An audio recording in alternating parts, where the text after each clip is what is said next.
Hello friends, आता आपण बघूया लग्नानंतर होईलच प्रेम याचा 8 एप्रिलचा एपिसोड रिव्ह्यू. कालच्या भागात आपण बघितलं काव्य आणि पार्थ सोबत असतात तेव्हा पार्थच्या फोनची बॅटरी डेड झालेली असते. तेव्हा पार्थ काव्याला बोलतो की काव्य, जरा मला एक फोन लावून देतात का, मी नंबर सांगतो. तेव्हा पार्थ नंबर सांगतो आणि बोलतो की जीवाला फोन लावायचा आहे. काव्य फोन नंबर डायल करते तेव्हा जीविका नाव येतं. तेव्हा काव्य घाबरते. तेव्हा काव्य मनात बोलते की मी तर जीवाचा नंबर जीविका म्हणून सेव्ह केला आहे. तेव्हा काव्या पार्थला बोलते की थांबा, थोडा माझ्या फोनचा प्रॉब्लेम आहे तर मी क्लिअर करते. आणि काव्य पटकन जीवाचा नंबर डिलीट करते आणि पुन्हा नंबर डायल करून फोन लावते. काव्या फोन लावते आणि जीवा इकडनं अंघोळ करून बाहेर येतो आणि फोन बघतो तर तिथे कविराज नावाचा फोन आलेला असतो. जीवा काव्याचा फोन बघून तसाच उभा असतो आणि जीवा काव्याचा फोन कट करतो. तेव्हा पार्थ बोलतो, हा फोन का उचलत नाहीये, तुम्ही फोन लावून जरा लाऊडस्पीकरवर ठेवा ना. तेव्हा काव्य परत फोन लावते. जीवा पुन्हा फोन कट करतो. पार्थ पुन्हा बोलतो की फोन का उचलत नाही हा. तेव्हा काव्य बोलते बाईकवर असतील किंवा जिममध्ये पण असू शकतात. तेव्हा पार्थ बोलतो, पण एखादा माणूस फोन करतोय इतक्या वेळा तर काहीतरी इम्पॉर्टंट काम असेल ना. तेव्हा पार्थ बोलतो, बरं 1 मिनिट द्या इकडे फोन, मी लावतो. तेव्हा पार्थ स्वतः फोन करतो आणि स्पीकरवर टाकतो. तेवढ्यात जीवा रागाने फोन उचलतो आणि बोलतो, किती वेळा सांगितलंय फोन करत जाऊ नकोस म्हणून, सगळं संपलंय आता, यापुढे जर फोन केलास ना. तेवढ्यात पार्थ बोलतो, जीवा कोणाशी बोलतोयस. तेव्हा जीवा बोलतो, दादा.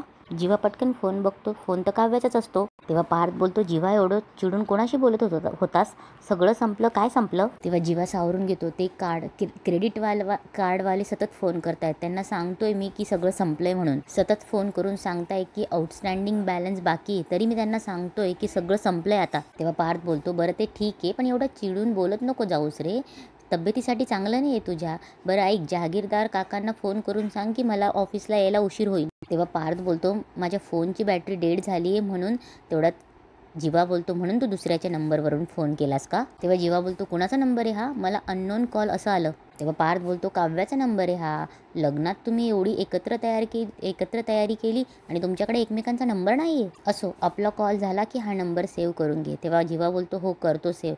तेव्हा पार्थ बोलतो, आणि हो, जहागीरदार काकांना सांग की मला यायला उशीर होईल. तेव्हा काव्याला जीवाचं बोलणं ऐकून खूप रडायला येत असतं. तेव्हा जीवा पण इकडे फोन नंबर सेव्ह करतो, काव्या पार्थ देशमुख म्हणून. इकडे मिथून घरात विक्रमला आणि माणीला आवाज देत असतो आणि सांगतो की वहिनी, तुम्ही सांगितलं तशाच मुलांच्या लग्नाच्या फ्रेम बनवून आणल्यात. तेव्हा माणीने बोलते, मिथून भाऊजी, मला हे तुमचं फार आवडतं. तुम्हाला छोटंसं काम जरी सांगितलं ना, तरी पण तुम्ही छोटंसं काम उत्तम क्वालिटीचं करतात. तेव्हा मिथून बोलतो की वहिनी साहेब, मला एक प्रश्न पडला आहे. नाही म्हणजे मी तुम्हाला राग नका येऊ देऊ, पण तुम्ही अशा अचानक ह्या फ्रेम का बनवायला लावल्या.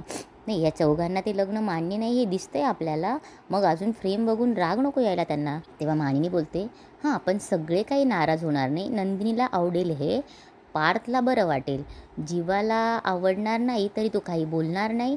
आणि काव्या. तेव्हा मिथून बोलतो, हा त्या जरा विस्फोटक आहेत, दिवाळीचा सुतळी बॉम्ब असतो ना तशा, एकदा का सुरू झाल्या की असं वाटतं बॉम्ब फेकायच्या आत हातात फुटतो की काय म्हणून. तेव्हा मानिनी बोलते, हे बघा आता कसं आहे ना की ह्या लग्न स्वीकारायला किती वर्ष लागतील किती नाही ते माहीत नाही, पण एखादी गोष्ट जर समोर राहिली ना तर त्या गोष्टीची सवय होते आणि ती ॲक्सेप्ट होते. आणि सवय ही प्रेमाची पहिली पायरी असते. यांना एकमेकांची सवय झाली ना की बघा, यांची गाडी आपसूक रुळावर येते की नाही. तसंही पार्थ आणि नंदिनीने ॲक्सेप्ट केलंय, हे जे आहे ना जीवा आणि काव्यासाठी. तेव्हा विक्रम बोलतो, बघितलं का मिथून राव, बायका कुठल्या लेवलचा विचार करू शकतात. तेव्हा मिथून जीवा पार्थ म्हणून आवाज देतो. तेव्हा माणिनी बोलते की पार्थ आणि काव्या तिच्या आईकडे गेले, जीवा असेल. तेवढ्यात जीवा तिथे येतो आणि विचारतो, काय झालं काका. तेव्हा मिथून बोलतो की हे बघ, तुझ्या रूममध्ये लावण्यासाठी एक सॉलिड गोष्ट आणलेली. जीवा बघतो आणि ठीक आहे असं म्हणून बस करतो. तेव्हा मिथून बोलतो, आणि ही तुझ्या खोलीत ठेवायची, ओके. तेवढ्यात पार्थ आणि काव्या पण येते. मिथून बोलतो, या पार्थ शेट या. तेव्हा विक्रमही बोलतो, ये ग काव्या ये बस. काव्या तिथून मी आलेच म्हणून निघून जाते. तर मिथून बोलतो, पार्थ शेट तुमच्या खोलीमध्ये लावण्यासाठी एक कमाल वस्तू आणली, I like this, you like this. तेव्हा पार्थ बोलतो, चांगली. तेव्हा विक्रम बोलतो, बरं पार्थ, जीवा ह्या फ्रेम्स खास तुमच्यासाठी बनवून घेतल्या आहेत. तेव्हा जीवा त्यांच्याकडे बघतो आणि येतो म्हणून निघून जातो. पार्थही जातो. तेव्हा विक्रम बोलतो की जीवाला फारसं आवडलेलं नाही वाटतं. तेव्हा मांडणी बोलते, असो द्या हो, की लगेच बघून काय आनंदाने उड्या मारायला लागणार आहे का मुलं. तेव्हा विक्रम बोलतो, तसं नाही ग, आपला मान राखावा म्हणून फक्त हातात घेतली फ्रेम, तेव्हा मानिनी बोलते होईल होईल हो, सगळं काही नीट होईल. आता लग्न तर झालीच आहे, लग्नानंतर होईलच की प्रेम. तेव्हा पार्थ त्याच्या खोलीत येऊन फ्रेमकडे बघून स्माईल करत असतो आणि मनात बोलतो काव्याला दाखवू का ही फ्रेम. तेव्हा पार्थ काव्य आवाज देणार तेवढ्यात बोलतो नाही नको, उगाच काय रिॲक्ट करतील माहीत नाही. तेव्हा पार्थ ती फ्रेम टेबलावर ठेवतो. तेव्हा जीवाही इकडे ती फ्रेम हातात घेऊन बघत असतो. इकडे काव्या येते. तेव्हा काव्या बेडवरून आपला फोन उचलते आणि तिला ते आठवतं की पार्थ जीवाला फोन लावायला लावतो. तेव्हा काव्याला खूप वाईट वाटत असतं. काव्या बोलत असते की तुझं आणि माझं नाव जोडून जीविका नाव तयार केलं होतं मी. तुझ्यासोबत आयुष्यभर नाव जोडायची स्वप्न बघितली होती मी. पण नियतीने आधीच मला तुझ्यापासून दूर केलं आहे जीवा. आता तुझ्या नावाशी जोडलेल्या आठवणीसुद्धा पुसून टाकायला लागत आहेत. तेवढ्यात काव्याचं लक्ष टेबलवरच्या पार्थच्या आणि तिच्या लग्नाच्या फोटोकडे जातं. तेव्हा काव्या ती फोटो फ्रेम हातात घेते आणि बोलते काय वेडेपण आहे हा, या घरातल्या लोकांना शांत बसवतच नाही का. तेव्हा काव्या तो टेबलवर फोटो उलटा ठेवून निघून जाते. इकडे जीवा फोटो फ्रेम हातात घेऊन उभाच असतो आणि ती फोटो फ्रेम आरशाजवळ उलटी ठेवून तसाच निघून जातो. इकडे काव्या चिडचिड करत किचनमध्ये येते. तेवढ्यात तिथे रम्या येते आणि मनात बोलते की आता काय झालं हिला चिडायला. तेव्हा रम्या बोलते काय ग काव्या, ऑल ओके ना, काय झालंय. तेव्हा रम्या बोलते हे बघ तू मला सांगू शकतेस, दुःख शेअर केल्याने कमी होतं असं म्हणतात. तेव्हा रम्या बोलते तू ब्लॅक कॉफी करते. अगं ब्लॅक कॉफी खूप बोरिंग असते अगं, मी तुला रम्या स्पेशल सिनेमन कॉफी करून देऊ का.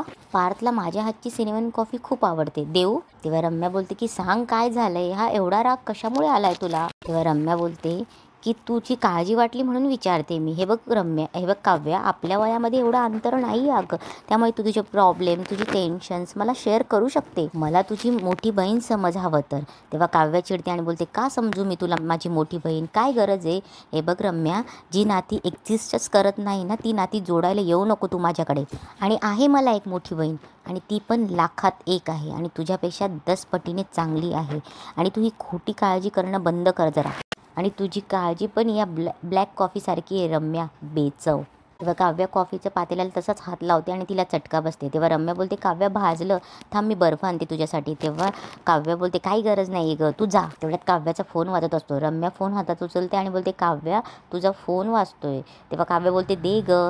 तेव्हा रम्या बोलते अगं तुला भाजलंय. तेव्हा काव्या बोलते काय गरज आहे तुला माझ्या फोनला हात लावायची, हिंमत कशी झाली तुझ्या माझ्या फोनला हात लावायची. तेव्हा काव्या बोलते की काय गरज आहे. तेव्हा रम्या बोलते अगं तुला भाजलं होतं.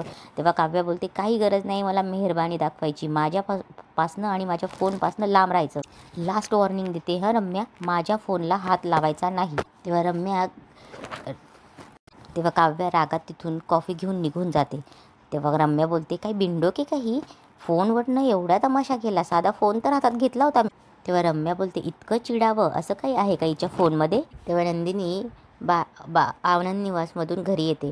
घरी येऊन बघते आणि फोटो फ्रेम उलटी लावलेली असते. ती फोटो फ्रेम हातात घेते आणि बोलते आणि हसते आणि बोलते की इतक्या दिवस मी घरात यायची तर मला आज काहीतरी मिसिंग वाटायचं खोलीत, पण आज कळतंय की या फोटो फ्रेमने ते भरून टाकलं. छान आहे ही फ्रेम, कोणी आणली असेल. इकडे पार्थ खोलीत येतो, फ्रेम उलटी बघतो आणि बोलतो फ्रेम कोणी उलटी केली ही की पडली. आणि पार्थ पुन्हा फ्रेम सरळ ठेवतो आणि निघून जातो. तेव्हा काव्या तिथे रागारागात तनतन करत येते कॉफी घेऊन आणि परत त्या फ्रेमकडे बघते आणि बोलते ही फ्रेम कोणी सरळ करून ठेवली, मी उलटी करून ठेवली होती ना, काय प्रकारे हा. तेव्हा रम्या पार्थला आवाज येते पार्थ जरा इकडे या. तेव्हा पार्थ येतो. तेव्हा रम्या बोलते काय तेव्हा काव्या बोलते काय चाललंय हे, मी ही फ्रेम परत परत उलटी करून ठेवते, परत परत तुम्ही सरळ का करून ठेवतायत. काव्या बोलते काय चाललंय हे. तेव्हा पार्थ बोलतो काव्या तुम्ही जरा शांत राहा. तेव्हा काव्या बोलते की काय चाललंय हे सगळं घरातल्यांचं. घरातली सगळी मंडळी पार्थ आणि काव्याच्या रूममध्ये येते. तेव्हा काव्या बोलते की काय चाललंय तुमचं हे सगळं, हे लादलेलं लग्न आहे हे, आणि लादलेलं लग्न कधीही टिकून राहत नाही, कसं समजत नाही तुम्हाला सगळ्यांना. काव्या बडबड करते आणि तिथेच आजचा एपिसोड संपतो.